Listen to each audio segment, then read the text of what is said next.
questão número 34 da página 181, vamos construir o gráfico da letra B, I de x igual a log de x na base meio, utilizando a tabelinha.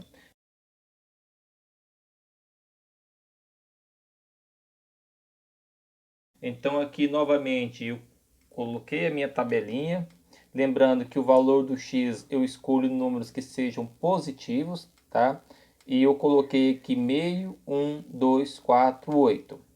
Você sempre vai escolher o x quando você não tem uma calculadora, olhando aqui na base, ó, a base que é 1 sobre 2. Lembrar que 1 sobre 2 ele é o inverso de 2, então coloque números que sejam resultados da potência de 2, tá bom? E nesse caso aqui, ó, eu tenho um logaritmo onde a base é meio. Então aqui de cara eu sei que essa função ela será decrescente, tá? Então nesse caso aqui eu já posso responder a primeira pergunta, classificar ela como sendo uma função decrescente. Por que eu posso fazer isso? Porque a base é menor do que 1 e é maior do que zero. Então, quando a base é um número entre 0 e 1, a função ela é decrescente. A gente já viu isso nas definições. Então, agora nós vamos usar os valores do x para calcular os logaritmos, né? Como você já sabe, é só substituir aqui no lugar do x. Então, fazendo isso mentalmente, eu vou colocar aqui o primeiro valor do x meio. Se eu tenho x igual a meio, substituindo, vai ficar log de meio na base meio. O que acontece? Por definição, quando o logaritmando é igual a base, nós sabemos que o resultado dá 1. Então aqui, o resultado já vai dar 1. Por isso é importante você saber aquelas propriedades e as consequências da definição, porque isso vai ajudar você a não fazer tantos cálculos, tá bom? Depois eu coloquei o 1 no lugar do x. Substituindo, vai ficar então I de 1 vai ser igual ao log de 1 na base meio. Então, por definição, o logaritmo de 1 em qualquer base é zero. Então aqui, vou colocar zero. Se eu coloquei o 2 para o x, substituindo, vai ficar I de 2. I de 2 vai ficar então log de 2 na base 2. Bom, desculpa, log de 2 na base 1 meio, né? A base é 1 sobre 2. Gente, se fosse 2 na base 2, daria 1, né? Como é 2 na base 1 meio, eu tenho um número no logaritmando que é inteiro e eu tenho uma fração na base. A gente vê que o resultado vai dar negativo, então aqui vai dar negativo. Se fosse 2 na base 2, daria 1 positivo. Como é 2 na base 1 meio, e 1 meio é o inverso de 2, então aqui vai dar menos 1.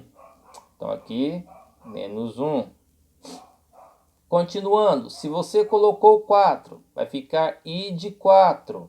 I de 4 vai ficar então log de 4 na base 1 meio. Novamente esse resultado vai dar negativo, né? Se fosse 4 na base 2, como 2 elevado ao quadrado é 4, daria 2. Né? Como é meio, então vai dar menos 2. Então aqui o valor será menos 2. Se você colocou o 8, vai ficar então I de 8. I de 8 vai ficar então log de 8 na base 1 meio. O que acontece? Quando eu tenho 8 na base 2, daria 3. Como aqui a base é 1 meio, então vai dar menos 3. Toda vez que o logaritmando é um número inteiro e a base é uma fração, ou o logaritmando é uma fração e a base é um número inteiro, o resultado sempre vai dar negativo, tá bom? Se você tem dúvida dessas propriedades, estuda mais um pouquinho as definições e faz o cálculo então, ok? Então aqui ó, vai dar menos 3. Pronto, fiz a tabela, né? Encontrei os pares ordenados, ó, 1 meio e 1, 1 e 0, 2 e menos 1, 4 e menos 2, 8 e menos 3. Vamos agora para o plano cartesiano, ó. Fiz o plano cartesiano aqui, ó. Meu plano cartesiano eixo y, e aqui eu tenho o meu eixo x, tá bom? Não pode esquecer disso. Vamos colocar então os valores que a gente encontrou aqui no nosso plano cartesiano, tá bom? Primeiro par ordenado foi 1 meio e 1, né? Aqui eu comecei no eixo x no 1. Então, meio é entre 0 e 1. Então, o meio vai estar bem aqui, ó. Então, par ordenado é meio e 1. Então, vai sair do meio e vai ir pontilhando até o 1. Então, vai ficar aqui, ó. Meio e 1 vai ser, então, aqui. Pronto. Depois, o segundo ponto que eu encontrei foi o 1 e o 0. 1 e o 0 fica em cima do próprio 1 aqui, né? E agora os outros valores são todos negativos, então vai ficar aqui na parte de baixo, tá bom? Então depois eu coloquei o 2. Quando eu coloquei o 2, resultado dá menos 1. Então para ordenado é 2 menos 1. Então agora vai descer, tá? Então 2 e menos 1, vai sair do 2 e vai descer aqui para o menos 1 pontilhado, ó.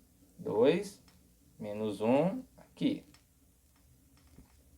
Depois, o terceiro ponto negativo é o 4 menos 2. 4 está aqui, menos 2 está aqui. Então, vai descer. Então, vai ficar 4 e menos 2. Descer aqui, bem no finalzinho aqui do vídeo, né, gente? Porque o espaço aqui ficou apertadinho. E o último, né, seria o 8 menos 3. Então, vai do 8, vai descer para o menos 3, tá bom? Então vai ficar mais um pouquinho aqui para baixo, 8 e menos 3. Pronto, localizou todos os pontos? Localizou. Então agora o que a gente vai fazer? A gente vai passar a nossa assíntota, tá bom? É uma assíntota decrescente. Lembrando que não pode encostar no eixo Y de jeito nenhum, tá bom? Então ela vai ficar assim, ó. Você vai pegar um pouquinho para cima do último ponto e vai fazer a curva passando pelos pontinhos que você desenhou no plano cartesiano. Pronto, essa é a nossa assíntota. E ela é uma função que decrescente, né? Por quê? Porque a base é um número maior que zero. Opa, aqui o que saiu feio. Maior que zero e menor que 1. Ok? Então, um outro jeito de eu saber se essa função é crescente ou decrescente é sabendo a parte teórica, ok? Qualquer coisa, chama a gente aí no PV para tirar a sua dúvida. É nóis.